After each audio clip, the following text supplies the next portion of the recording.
하나님의 인자하심과 선하심이 우리 가운데 충만하시기를 축복합니다.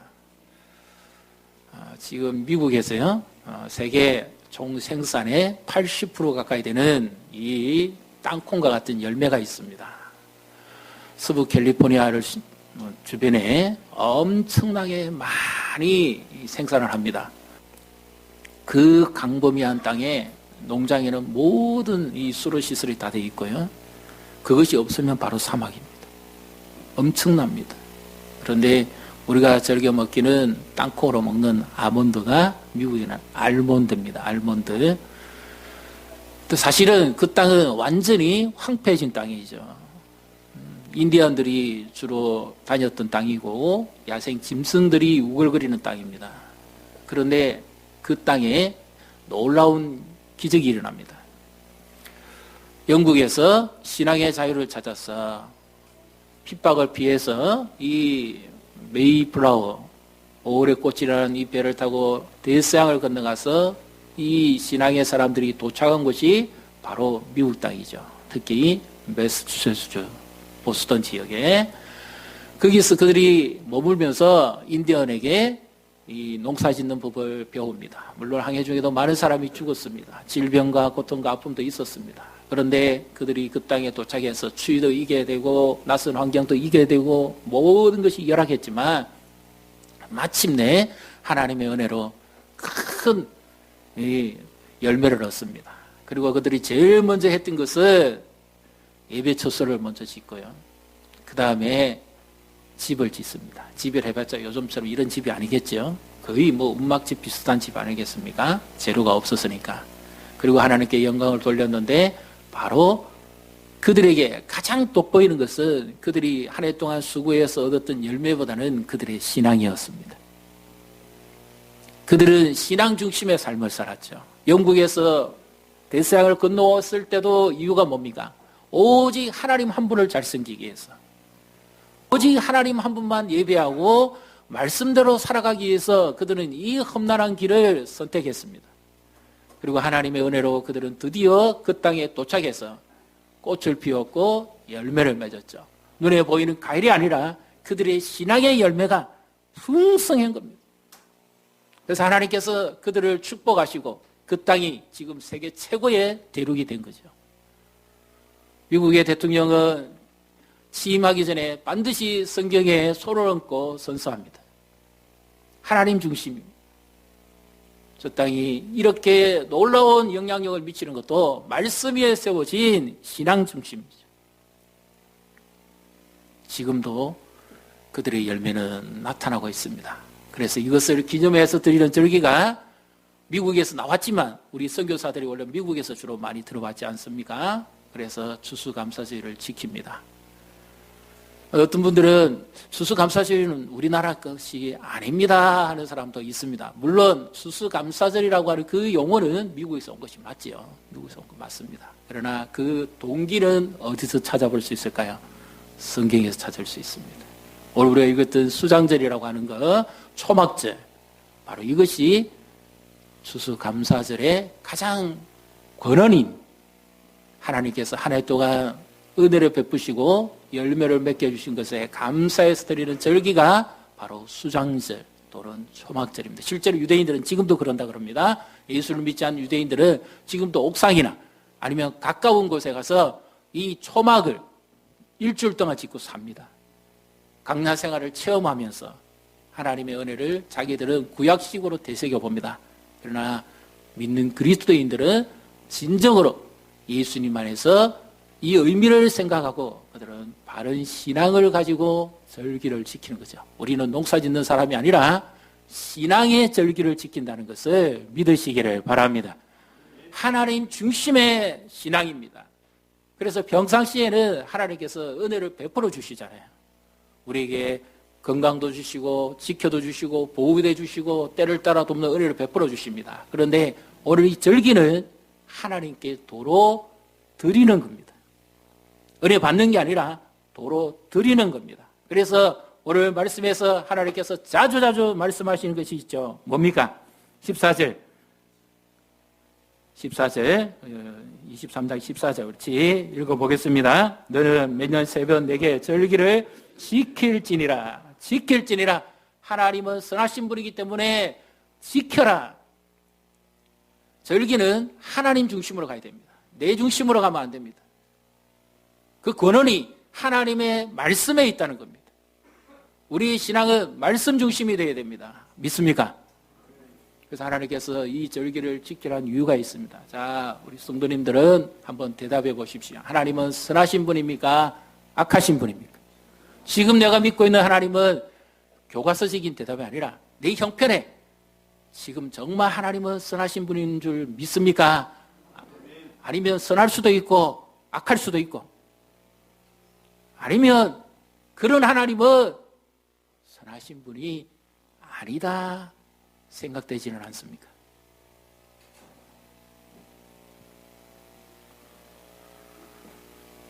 세상에서 살아가면서 하나님이 선하신 분인데 왜 내게 이런 고난이 있느냐? 하나님이 선하신 분인데 왜 내게 이런 위기가 오고 우리 가정에는 왜 이런 질병이 오고 왜 우리 자녀들은 저런가? 그래도 하나님은 선하십니까? 가슴으로 대답 한번 해보십시오. 우리가 평상시 연애를 받을 때는 하나님은 선하십니다. 인자심이 영원합니다. 다 동의합니다. 그러나 위기를 겪고 힘든 인생이 되어지고 눈물 나는 삶이 시작되어지면 하나님의 선하심은 보이지 않습니다. 지금 나는 내 현실밖에 안 보입니다. 그리고 하나님은 무능한 분입니다.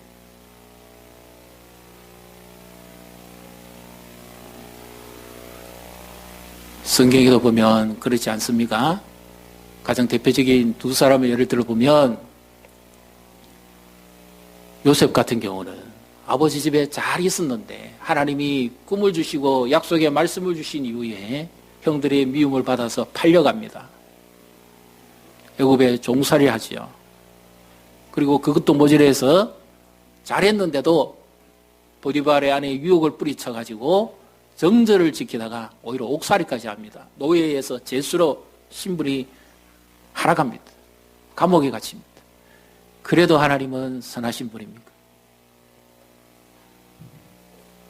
하나님이 선하신 분 같으면 막아주셔야 되죠. 그런 일이 없도록 해주셔야 되죠. 그렇게 하시는 하나님이 무슨 선하신 하나님입니까? 그렇게 하시는 하나님이 무슨 능력이 많으신 하나님이에요? 억울함도 하나 못 풀어주는데, 보디발의 손에서 그를 건져주지도 못하는데, 억울한 살이를 합니다. 여러분의 삶은 어떻습니까? 애매하게 고난받는 거 없습니까? 억울한 거 없습니까? 힘든 거 없습니까? 믿음을 잘 지키려고 그러는데 손해보는 거 없습니까? 그래도 하나님은 선하십니까?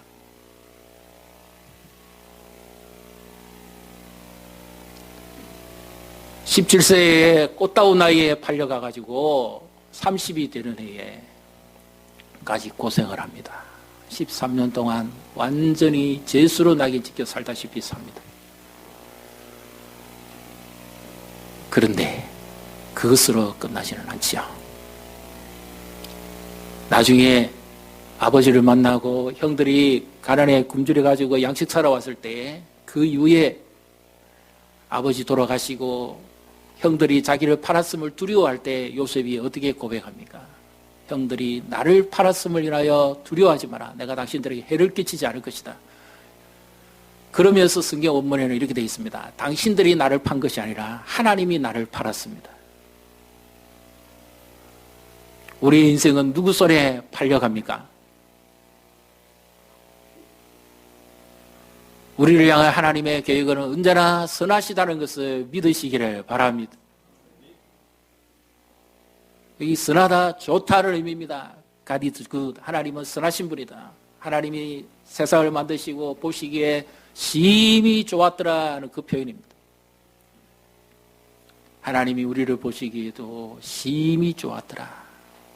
하나님이 우리를 향한 계획은 언제나 선합니다.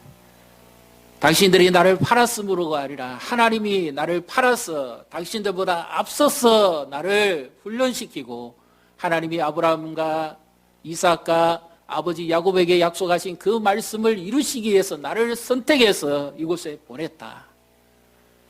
나도 처음에는 원망하고 억울하고 그랬지만 인생을 전반적으로 돌이켜볼 때에 하나님의 말씀대로 되었다는 것을 그가 깨닫습니다. 그래서 당신들은 두려워하지 마라. 내가 당신들의 자녀들까지 다 책임지고 그들도 보겠다. 그렇게 약속하시오. 요셉의 인생에 순간순간 어려움도 있고 누명도 있고 고통도 있고 아픔도 있고 눈물도 있었습니다. 분노도 있었습니다. 용서하지 못할 순간도 있었겠지요. 요셉이 정말 용서하지 못했다면 제일 먼저 국무총리가 되고 난 다음에 누구를 찾아갔을까요? 보디발과 그 아내를 찾아가지 않았을까요? 청문회하지 않았겠습니까? 곤장을 쳤겠지요. 근데 요셉은 선하신 하나님을 만나기 때문에 모든 것을 다 잊었습니다. 그의 인생은 변화됐습니다. 결론적으로 하나님은 그를 출애굽을 위해 준비시켰고 도구로 사용하셨습니다. 요셉을 향한 하나님의 손길은 선합니까? 악합니까? 그렇다면 오늘 우리를 위한 하나님의 손길은 어떻습니까? 지금 내게 당면된 현실은 믿지 않는 사람들이나 회의를 가진 사람들은 이렇게 말합니다. 하나님이 살아계시다면, 하나님이 선하시다면 이런 고난이 왜 생기느냐? 하나님이 안 계시니까 고난이 생기지. 하나님이 무능하시니까 이런 일이 생기지. 정말 하나님이 선하시다면 이렇게 하시면 안 되지 않느냐? 믿는 우리를 공격합니다. 그럼 어떻게 대답하십니까, 여러분? 그래도 하나님은 선하시다고 대답할 수 있습니까? 우리 학생들, 청년들, 그래도 하나님은 선하시다는 것을 믿습니까?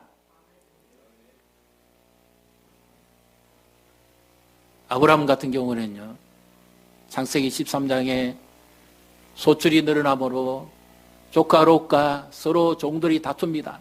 서로 풀을 먼저 먹이기 위해서 싸우고 다툽니다. 목초지가 부족합니다. 그러니까 더 이상 견딜 수 없어서 아브라함이 조카에게 제의를 합니다. 네가 먼저 선택해라. 네가 자를 선택하면 내가 우를 선택할 것이고 네가 우를 선택하면 내가 자를 선택할 것이다. 그랬을 때 이 조카는 눈을 들어봤을 때 저 멀리 보이는 저기 소돔과 고모라 땅에는 에덴 동산 같고 하나님의 동산 같고 모든 것이 부족함이 없을 것 같고 강이 있고 그러니까 그쪽을 선택해 갑니다. 그런데 홀로 남은 아브라함은 황량한 벌판에 외로이 있는데 하나님께서 찾아오셔서 아브라함에게 약속합니다. 뭐라고 약속합니까? 너는 눈을 들어서 네가 쓰이는 곳에서 동쪽과 남쪽, 서쪽과 북쪽을 바라봐라. 그리고 너는 종과 행으로 이 땅을 걸어보라. 보이는 이 땅을 내가 너와 네 자손에게 영원히 줄 것이다. 사람이 땅의 티끌을 셀 수 있을진데 네 자손을 능히 셀 수 있을 것이다. 그렇게 약속합니다. 좋은 거 다 뺏겨버렸는데 손에 다 보는데 하나님이 선하십니까?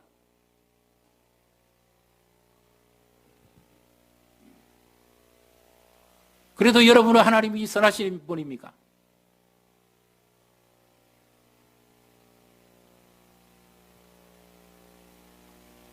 하나님이 그러시면 안 되죠. 아브라함이 어른인데 아브라함이 하나님을 얼마나 잘 믿었습니까? 말씀하실 때마다 믿음으로 어렵다 여겼습니다. 그러면 조카 롯은 어떻게 됩니까? 아브라함이 하나님의 말씀을 따라가고 롯도 따라갔더라. 아브라함은 하나님의 말씀을 따라갔지만 롯은 아브라함 삼촌을 따라갔을 뿐입니다. 그럼 우선권을 누구에게 줘야 됩니까? 하나님이 약속하신 대로 주실 것 같으면 아브라함에게 먼저 주셔야죠. 아브라함에게 더 좋은 땅을 주셔야 되지 않습니까? 그런데 조카 롯이 눈에 보기에 훨씬 좋은 땅으로 갑니다. 아브라함은 빈 들판입니다. 눈에 보이는 아무것도 없습니다. 황량한 벌판입니다. 그거 주어서 무슨 일이 벌어지겠습니까? 그런데 하나님이 그 약속대로 그에게 줍니다. 가나안 땅 정복할 때에 헤브론 산지를 그 높은 고도의 해발을 갈렙이 믿음으로 정복하지요. 그리고 그 땅이 놀라운 비옥한 땅으로 바뀝니다. 하나님의 약속은 선하십니까? 악합니까? 대대로 사람들이 땅에 티끌을 셀 수 있을진데 네 자손을 셀 수 있을 것이다. 그 땅에 하나님의 약속의 자녀들이 가득 차게 만듭니다. 약속을 따라가고 믿음을 따라가는 자에게 하나님은 오늘도 선하시다는 것을 믿으시기를 바랍니다. 하나님은 인자하심이 영원합니다. 여기 인자라는 말은 자비, 은혜, 능력 이런 의미입니다. 하나님은 선하시기 때문에 악을 행하시지 않기 때문에 모든 것을 합력해서 선을 이루어 가시는 분이고 동시에 은혜를 베푸시고 자비를 베푸시기를 기뻐하시는 분이라는 사실을 믿으시기를 바랍니다. 그럼 이렇다면 하나님께서 왜 이 백성들에게 절기를 지키라고 했을까요? 내가 아브라함에게 약속했던 그 약속이 지금도 이루어지고 있지 않느냐는 것을 하나님이 보여주시기 위해서 절기를 지키라는 겁니다. 나를 믿고 의지하는 자는 내가 그들에게 약속한 것처럼 그 말씀의 열매를 이렇게 맺게 할 것이다. 그것을 보여주시기 위해서 그랬습니다. 그래서 우리는 구약의 절기를 지키는 것도 아닙니다. 농사도 안 짓습니다. 우리의 절기는 신앙의 절기입니다. 오늘도 하나님이 우리에게 인자를 베푸시고 선을 행하심으로 우리가 그 은혜에 감사해서 하나님의 약속하신 것은 반드시 이루어 주신다는 것을 믿고 믿음으로 고백하는 것이 이 절기의 중심인 줄 믿으시기를 바랍니다. 하나님이 우리를 보십니다. 절기를 보시는 것이 아닙니다. 너 신앙이 그렇구나. 옆에 분 보시고 축복하십시다. 당신의 신앙이 하나님을 기쁘시게 합니다. 당신의 믿음이 하나님을 움직이게 합니다. 눈에 보이는 열매가 아니라 눈에 보이지 않는 열매, 진정한 신앙의 열매. 그 속에서 하나님의 선하심을 믿고 의지하고 고난이 있고 억울한 누명이 있고 아픔이 있고 힘든 여정이 있어도 마침내 모든 것을 합력해서 선을 이루어 가시는 그 하나님을 믿고 의지하는 그것을 하나님이 기쁘게 보신다는 겁니다. 제가 어떤 간증을 들은 적이 있습니다. 한 부부가 있습니다. 남편은 장래가 초망된 젊은이고 독일에 가서 공부하다가 갑자기 하나님의 부름을 받고는 신학을 하고 목사가 돼서 선교사로 가겠다 그럽니다. 그런데 그의 아내는 남편도 그렇고 아내도 그렇고 처음에는 전혀 예수 안 믿는 집안입니다. 두 쪽 다 불신자의 가정입니다. 쉽게 말하면 비신자입니다.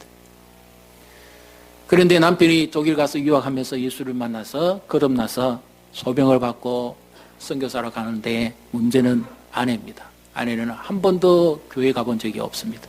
남편이 전해준 그 편지를 받아들이고 지금은 그 부부들이 나이가 거의 한 80이 다 돼가니까요. 옛날 시대입니다. 그거 하나 받아들고 자기도 이제 교회 가야 되겠다고 교회를 갑니다. 남편이 목사가 되니까 자기도 사모가 되니까 예배도 출석합니다. 헌신합니다. 여전히 떨어져 있습니다. 그러다가 10살 된 아들이 함께 아프리카로 남편이 초청해서 이제 떠나게 됩니다. 어디냐? 아프리카의 말라입니다. 남편이 얼마나 굶주렸는지 출발하기 전에 허리띠 구멍이 점점 굶어서 안쪽으로 6개 구멍을 또 뚫어가지고 허리를 쫄라매다 더 이상 매듭을 못 칠 정도로 구멍이 뚫렸습니다. 자기가 가지고 있는 거 다 주고 질병으로 고생하고 말라서 비쩍 완전히 마른 장작과 같습니다. 아내와 아들이 가지고 있는 그 물질을 다 주고 아프리카 사람을 위해서 헌신하고 희생합니다. 그런데 일이 터집니다. 한국에서 기업하기 위해서 온 어떤 사람의 집에 초청받아 갔습니다. 그 집에 가니까 모든 것이 천국과 같습니다. 다 준비되어 있습니다. 먹을 것, 입을 것, 넉넉하고 모든 것이 호화팔입니다. 차라리 안 갈 걸 그랬을 겁니다. 그날 이후 집에 와서 부부가 철야 싸움을 합니다. 철야 집필을 하는 게 아니라 철야 부부 싸움을 합니다. 아내가 아무리 우리가 선교사라도 좋지 내 아들에게 10살짜리 된 내 아들에게 우유 한 컵 계란 하나도 못 먹이게 하는 선교사라면 그만두고 싶다는 거예요. 그래서 남편 선교사가 무슨 소리냐고. 예수님이 우리의 생명을 주시고 우리를 구원해 주셨고 우리를 이렇게 사용하셨으면 됐지. 무엇이 부족해서 계란 하나 못 먹고 우유 한 컵 없다고 해서 그렇게 쉽게 말할 수 있느냐. 그래도 쉽게 싸움이 안 끝났습니다. 3차 대전보다 더 심한 게 부부 전쟁입니다. 맨날 아침만 되면 자식은 배고프다고 울고 불고 예배 드릴 때는 은혜 받지만 집에만 가면 대판 부부 싸움입니다. 전쟁이 끝나지 않습니다. 그래서 드디어 아내가 선언을 합니다. 우유 한 컵도 못 주고 계란 하나도 못 먹이는 하나님은 무능한 하나님이고 그런 하나님은 안 믿고 싶다고. 남편이 공경에 빠졌습니다. 꼭 요업이 아내 같지요. 신학이 어떨 때는 여자분들이 좋은 것 같은데 결정적으로 보면 남자가 좋을 때가 많습니다. 끝까지 남편 선교사님은 기도만 합니다. 그런데 하나님의 자비일까요? 이웃 마을에 부흥회를 하는데 이 남편 선교사를 불러갑니다. 그래서 은혜 집회를 마치고 돌아오는데 그 지역의 원주민들이죠. 상당히 오랫동안 낙후됐잖아요. 거기서 뭔가를 주길래 받아왔습니다. 아내에게 선물이라고 줍니다. 열어보니까 무엇이 들어있을까요? 계란 80개가 들었습니다. 그걸 받아들이고는 무능한 하나님이고 안 믿고 싶고 선교사 안 하고 싶다 그랬는데 계란 80개에 마음이 녹았습니다. 그리고 매일 아침에 아들 하나 계란을 만들어주는 그 재미로 삽니다. 그런데 또 문제가 생겼습니다. 계란 80개 다 끝났습니다. 그 다음날 어찌 됐을까요? 또 싸웠습니다. 그래서 더 이상 하나님도 보시기에 안 되겠다 싶으셨는지 이 여자 선교사님을 질병으로 다룹니다. 말라리아가 걸립니다. 죽을 고생을 합니다. 너무너무 고통스러워 괴롭습니다. 남편에게 더 이상 못 견디겠으니까 차라리 고향 땅에 가서 묻히고 싶다고 마지막 축복 기도를 해달라고 하고 머리를 뒤밀고 기도를 받고는 밖에 나가서 한없이 웁니다. 통곡을 합니다. 그런데 그때 주님께서 그에게 찾아오십니다. 그러면서 그가 살아왔던 인생의 파노라마를 영상으로 보여주듯이 스쳐 지나가게 합니다. 근데 자기도 몰랐는데요. 자기 집에 그 많은 손님이 올 때 원주민 아이들, 고아들, 못 먹고 굶주려 죽어가는 애들 올 때 빵을 썰어주는데 자기 자식한테는 2배로 썰어주고 그 사람들에게는 얇게 썰어주고 그랬다는 거예요. 그리고 누가 준 거 음식이 있으면 자기 자식한테는 많이 주고 남한테는 억지로 주고 그리고 못 먹고 굶주려서 목사님이 예배를 마치고 간구할 때마다 배고프고 굶주린 사람 우리 집에 다 오라 그러니까 막 손님들이 얼마나 많이 왔는지 모든 것을 다 떨어지면 그때 갔답니다. 얼마나 힘들겠어요. 그러나 자식 하나 제대로 먹이고 싶은 부모의 마음은 똑같지 않겠습니까?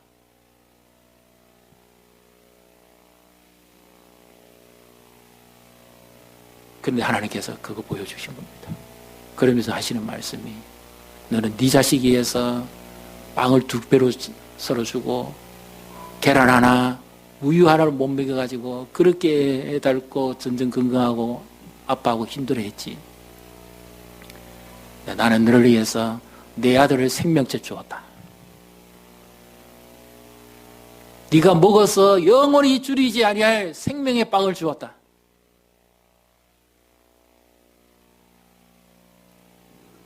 영원히 목마르지 않을 그 피를 주었다. 문제는 어디서 시작됐을까요? 감사도 없고 불평과 원망도 많았는데 문제는 이 여자 선교사님은 종교인이었습니다. 한 번도 예수님의 십자가를 자기 사건으로 경험해 보지를 못했어요. 선교사의 아내고 자신도 선교사고 봉사도 하고 충성도 하고 헌신도 하고 다 했지만 진정한 예수 그리스도의 십자가의 죽으심과 그 의미를 경험하지 못했습니다.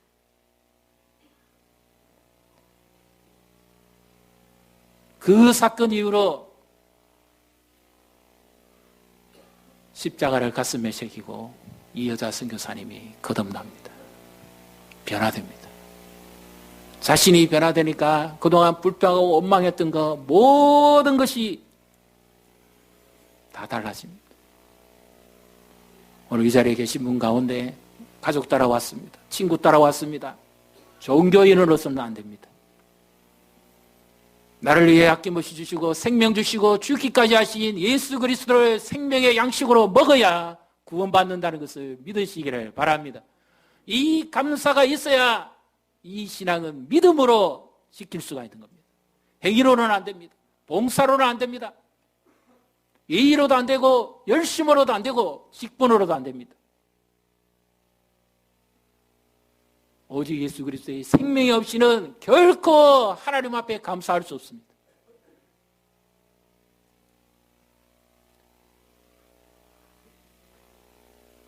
그보다 더 열악한 조건이 주어졌을 때도 하나님께 감사합니다.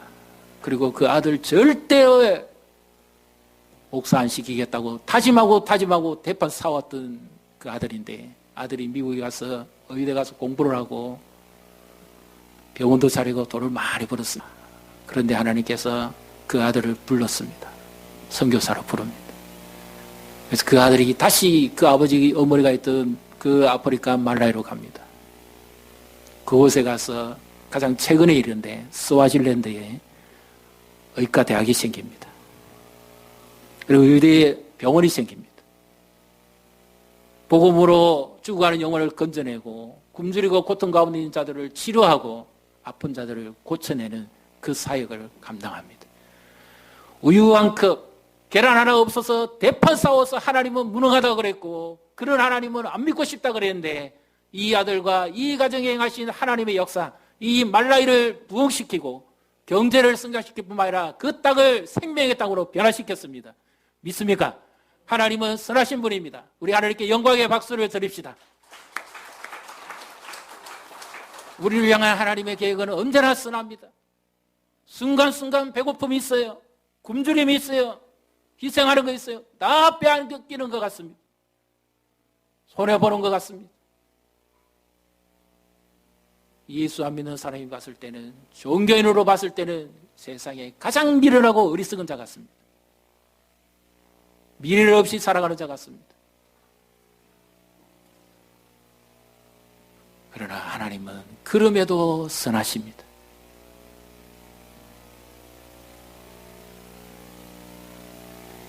하나님이 이 절기에 우리에게 보고 싶은 것이, 그럼에도 네가 나를 선한 하나님으로 믿느냐?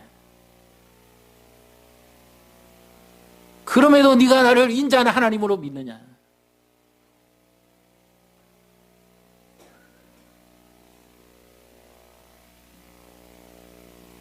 너의 인생을 내가 움직이고 있고 너를 쓰고 있다.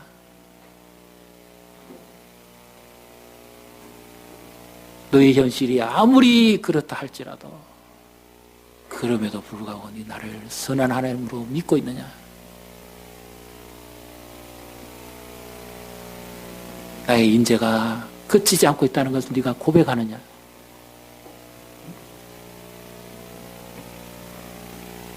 이 수장절 절기는요, 다른 종교인들은 받은 것만 놓고 감사합니다. 그러나 진정으로 신앙인은 하나님이 미래적으로도 하실 것을 놓고도 감사합니다. 수장절의 의미입니다. 예수 그리스도가 마지막 날에 오셔서 우리를 영원한 천국 곳간에 들이실 텐데, 그와 같이 미래적으로도 2020년 아직 우리에게 오지 않았어요. 2020년을 가장 복되게 살아갈 수 있고 믿음으로 살아갈 수 있는 그 신앙을 점검하는 시간이 오늘 이 추수감사절, 수장절입니다. 나는 2020년을 바라보는 믿음의 눈이 있습니까? 내 현실이 아무리 어렵고 힘들어도 하나님은 선하신 분이기 때문에, 나에게 인자를 베푸실 하나님이시기 때문에, 그럼에도 불구하고 나는 2020년을 믿음으로 살아갈 준비가 됐습니다.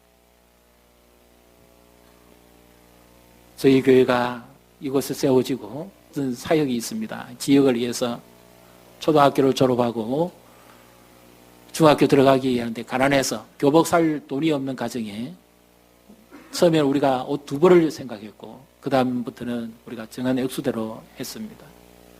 그런데 하나님께서 놀라운 일을 이루어 주셨습니다.